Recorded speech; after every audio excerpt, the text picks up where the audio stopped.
ഒന്നു മാത്രമേ ആവശ്യമുള്ളൂ. മറിയം നല്ല ഭാഗം തിരഞ്ഞെടുത്തു, അത് അവളിൽ നിന്ന് എടുക്കപ്പെടുകയില്ല. ഈശോയിൽ സ്നേഹം നിറഞ്ഞവരെ, നമ്മളൊക്കെ കേട്ടിട്ടുള്ള ഒരു കുറിപ്പ് ഒന്നുകൂടി ആവർത്തിക്കുകയാണ്. കുടുംബത്തിന് വേണ്ടി രാപ്പകലില്ലാതെ അധ്വാനിക്കുന്ന ഒരച്ഛൻ്റെ അടുത്ത് അദ്ദേഹത്തിൻ്റെ കുട്ടി വന്ന് ചോദിക്കുകയാണ്, അപ്പൻ്റെ 1 മണിക്കൂറത്തെ ജോലിയുടെ വേതനം എത്രയാണ്? അപ്പം പറഞ്ഞു 1000 രൂപ. അന്ന് രാത്രി അപ്പം വന്നപ്പോൾ കുട്ടി അച്ഛനോട് പറഞ്ഞു, നാളെ മുതൽ എല്ലാ ദിവസവും എനിക്കൊരു 100 രൂപ വെച്ച് തരുമോ? സമ്പന്നനായിട്ടുള്ള ഈ അപ്പന് അതൊരു പ്രശ്നമായിരുന്നില്ല. 10 ദിവസങ്ങൾക്ക് ശേഷം അതിരാവിലെ അച്ഛൻ ജോലിക്ക് പോകുന്നതിന് മുമ്പ് കാറിന്റെ അടുത്ത് വന്ന് ഈ മകൻ നിൽപ്പാണ്.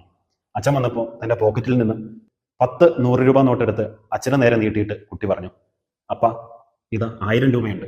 ഇന്ന് എപ്പോഴെങ്കിലും 1 മണിക്കൂർ നേരം എന്നോടൊപ്പം ചെലവഴിക്കാൻ പറ്റുമോ? സ്നേഹം പ്രകടമാക്കുന്നത് ഒപ്പമായിരിക്കുമ്പോഴാണ്. അതുകൊണ്ടാണല്ലോ നമ്മുടെ ആത്മാർത്ഥ സുഹൃത്തുക്കൾക്ക് ഒപ്പമായിരിക്കുമ്പോൾ നമ്മൾ കൂടുതൽ സ്വതന്ത്രരും സന്തോഷമുള്ളവരും ഒക്കെ ആയിത്തീരുന്നത്. ഇന്നത്തെ സുവിശേഷവും ഈ ഒപ്പമായിരിക്കുന്നതിനെ പറ്റിയാണ് പറയുന്നത്. സുവിശേഷത്തിലേക്ക് വരുന്നതിന് മുമ്പ് ബൈബിളിൽ ഉടനീളം എന്താണ് ഈ ഒപ്പമായിരിക്കുന്നതിന്റെ പ്രാധാന്യത്തെക്കുറിച്ച് പറയുന്നത് എന്ന് നമുക്കൊന്ന് നോക്കാം. പഴയ നിയമം ആരംഭിക്കുന്ന ഉൽപ്പത്തി പുസ്തകത്തില് എന്നും മനുഷ്യരോടൊപ്പം സായാഹ്ന സവാരി നടത്തുന്ന ഒരു ദൈവത്തെ നമ്മൾ കണ്ടുമുട്ടുന്നുണ്ട്. പിന്നീട് അങ്ങോട്ട് പഴയ നിയമത്തിലുടനീളം ദൈവം മനുഷ്യരോട് കൂടെയാണ്. പൂർവ്വപിതാക്കന്മാരോടും മോശയോടും ന്യായാധിപന്മാരോടും രാജാക്കന്മാരോടും പ്രവാചകന്മാരോടും ഒപ്പം നടന്ന് അവരെ ശക്തിപ്പെടുത്തുന്ന ഒരു ദൈവം. ഇസ്രായേൽ ജനം തളരുമ്പോഴും വീഴുമ്പോഴും ശിക്ഷണമായും അടയാളമായിട്ടും അവരുടെ ഒപ്പം നടക്കുന്ന ഒരു ദൈവത്തെയും നമ്മൾ കണ്ടുമുട്ടുന്നു.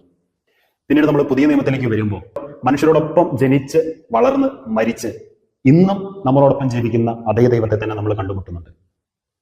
പുതിയ നിയമം ആരംഭിക്കുന്നത് മത്തായിയുടെ സുവിശേഷം കൊണ്ടാണല്ലോ. ആദ്യ അധ്യായത്തിൽ തന്നെ യേശുവിന്റെ ജനനത്തെക്കുറിച്ച് പറയുക ദൈവം നമ്മോട് കൂടെ എന്നർത്ഥമുള്ള ഇമ്മാനുവേൽ എന്ന് അവന് വിളിക്കപ്പെടുമെന്നാണ്. മത്തായി ശ്ലീഹ സുവിശേഷം അവസാനിപ്പിക്കുന്നത് 28-ാം അധ്യായത്തിലാണ്. അതിന്റെ ഏറ്റവും അവസാനത്തെ വാക്യം ഈശോ സ്വർഗാരോഹണം ചെയ്യുന്നതിന് തൊട്ട് മുമ്പ് ശിഷ്യന്മാരോട് പറയുന്ന അവസാനത്തെ വാക്ക്, യുഗാന്തം വരെ എന്നും ഞാൻ നിങ്ങളോട് കൂടെ ആയിരിക്കും.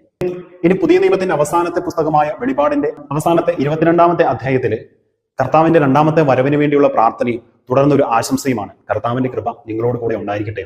അങ്ങനെ നോക്കുമ്പോൾ ബൈബിളിൽ ഉടനീളം ദൈവം മനുഷ്യരോട് കൂടെ എന്നുള്ളൊരു വലിയ ഉറപ്പ് നൽകുന്നുണ്ട്.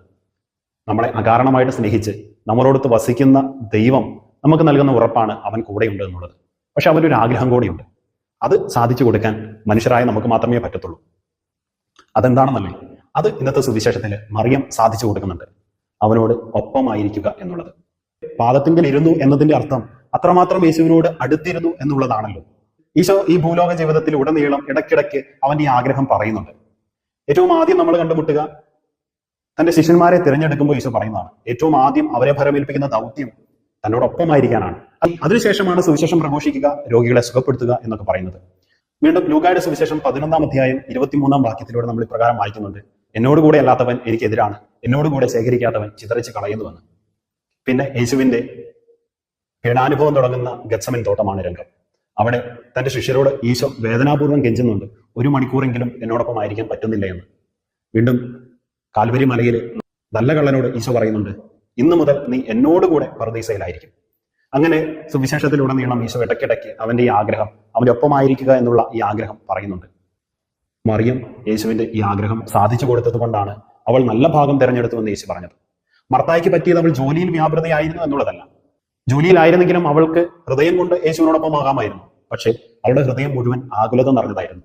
എന്നെ ആരും സഹായിക്കാനില്ലല്ലോ എന്നുള്ള ആകുലത. നേരെ മറിച്ച് മറിയം യേശുവിന്റെ പാദത്തെങ്കിൽ ഇരുന്നു കൊണ്ട് മർത്ത അവിടെ എന്തൊക്കെയാ ചെയ്യുന്നത് എന്നതിനെ പറ്റിയായിരുന്നു ആകുലപ്പെട്ടതെങ്കിൽ ഈശോ ഒരിക്കലും മറിയത്തിന്റെ തെരഞ്ഞെടുപ്പ് നല്ലതാണ് എന്ന് പറയത്തില്ലായിരുന്നു. നമ്മൾ എന്ത് ചെയ്യുന്നു എന്നുള്ളതല്ല, ആർക്കൊപ്പമാണ് എന്നുള്ളതാണ് പ്രധാനം.